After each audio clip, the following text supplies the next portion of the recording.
I really think it takes lifetimes.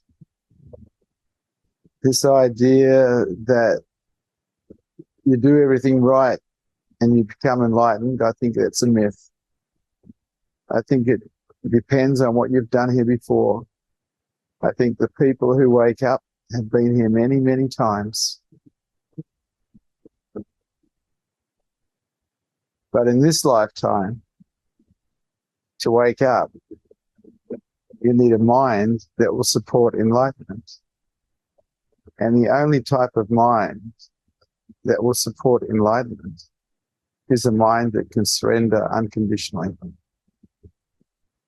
And that's an uncommon thing in a human being, because unconditional surrender is against survival. It's achieved through the practice of acceptance and the practice of let go. But most people do not practice acceptance and they do not practice let go. They practice hanging on and they practice resistance to life. And so most people create a life of suffering for themselves until they die as a result of the practices they do.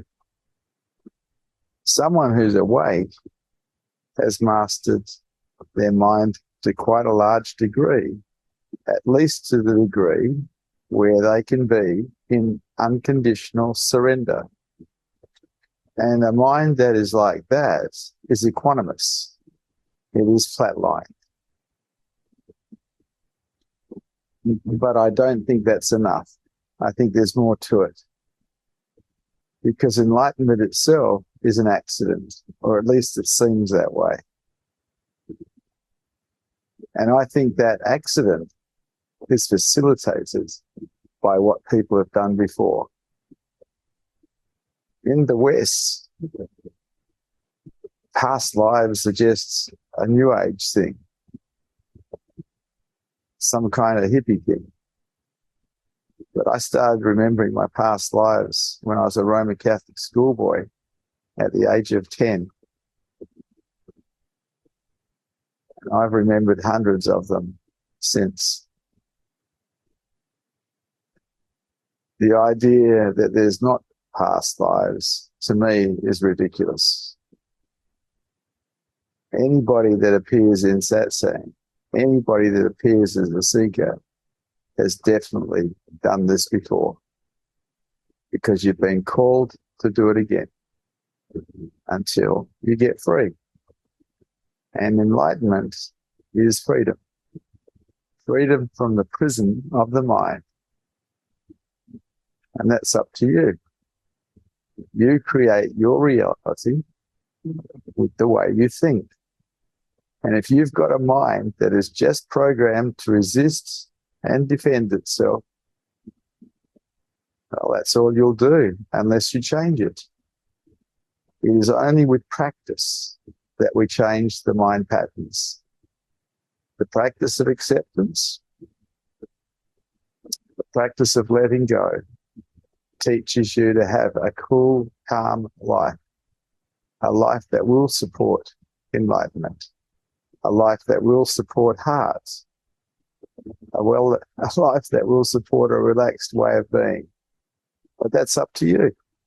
Nobody can do it for you. You can't get it by reading it in a book or listening to me. You only can get it through practice. What you practice is going to become your default pattern. And just so you know, default patterns take a few years to produce.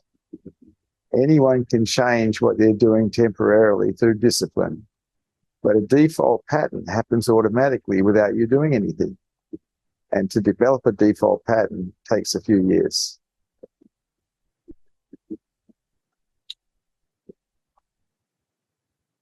Is trying to calculate how long it's going to take to become enlightened in the way of awakening? Trying to calculate, trying to stop calculating is in the way, because they're both movements of the mind into dream. And dream is in the way. When you were 2 years old, you were present without dream. You were just present. You just saw everything as it was. You weren't naming things yet. You weren't analyzing things yet. You weren't problem solving yet. Not really. You were just present to reality. Becoming present to what is real is essential. Some people call it meditation. It is simply being aware of what is real, and nothing you think is real. You spoke about past lives.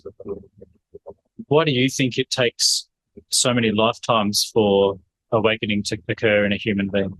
I don't know. One of the things I discovered is I don't know an awful lot. We are programmed to try to know so we can actually control things, so we can manipulate things. As you become more conscious, you give that up. You be okay with, I don't know. You stop manipulating. You stop controlling. You let go.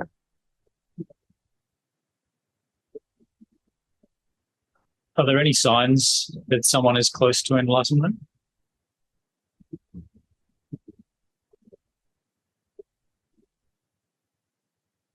I look for them in people who come. I look to see what they're experiencing, whether they're just caught in their minds or they're experiencing something of the spaces themselves. But still, I really don't know. I haven't got a clue.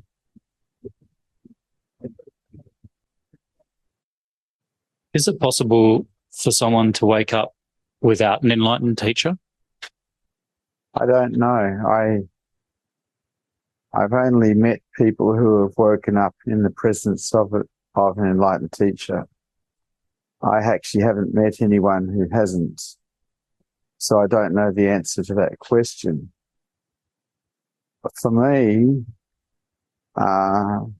what facilitated enlightenment was being in the presence of enlightened teachers.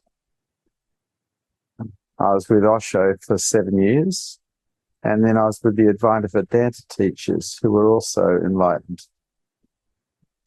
And it was in their presence, in one of their presences, that I actually found myself as truth continuously.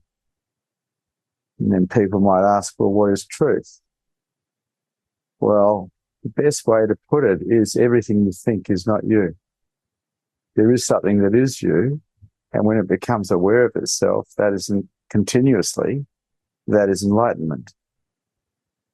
When that is aware of the mind becomes aware of itself continuously, that is enlightenment.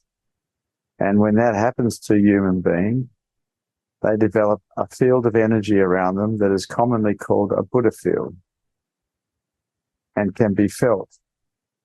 It's an expanding field of energy that quietens the mind, brings peace. And so all enlightened teachers have that around them 24 hours a day. If they didn't, they wouldn't be enlightened. And I knew this. I discovered this with Bhagwan Sri Rajneesh. After being with him, I started having satori's, in other words, glimpses of my own true nature, which changed the whole direction of my life.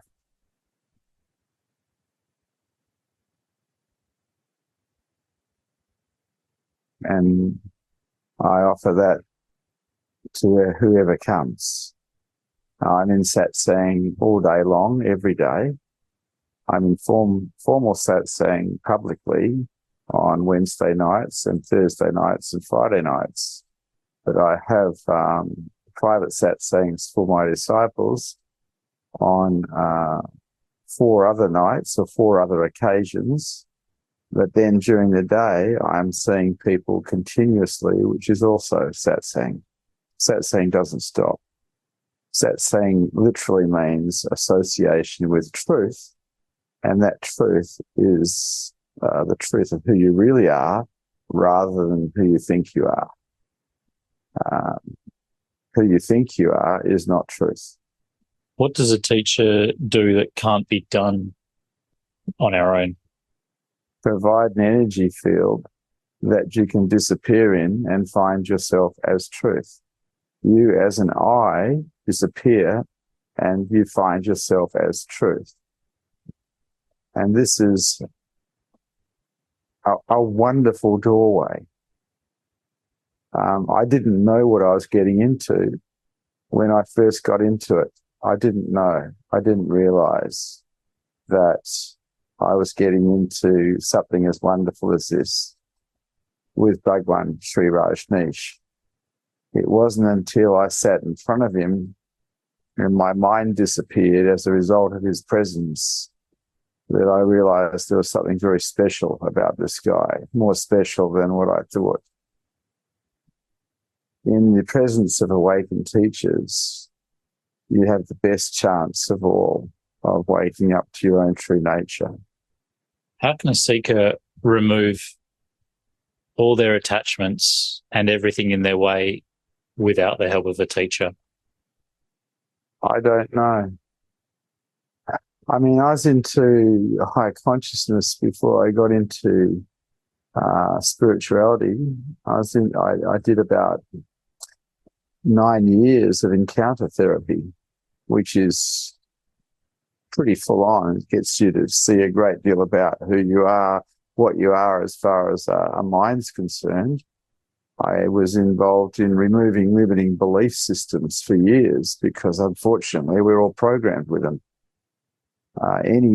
Any belief system that causes contraction in you when the expectation on it is not met is actually in the way. Because when we go into resistance, we cut ourselves off from our own hearts. And anything that cuts us off from our own hearts, from love, is actually in the way. It's an obstacle. And so I was removing all of this stuff before I came in contact with my spiritual master. Can seekers go through the dark night of the soul without a teacher? I'm sure they can. I'm pretty sure I did most of it because I was involved in lots of different types of groups because I was just fascinated by personal growth.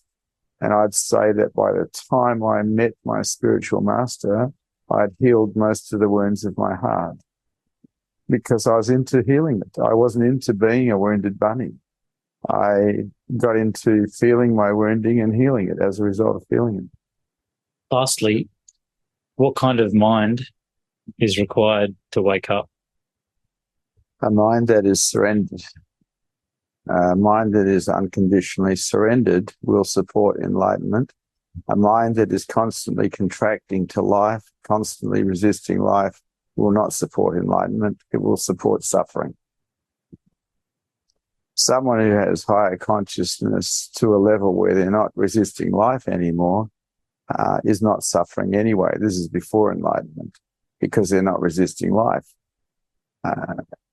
Suffering is caused by resistance to what is.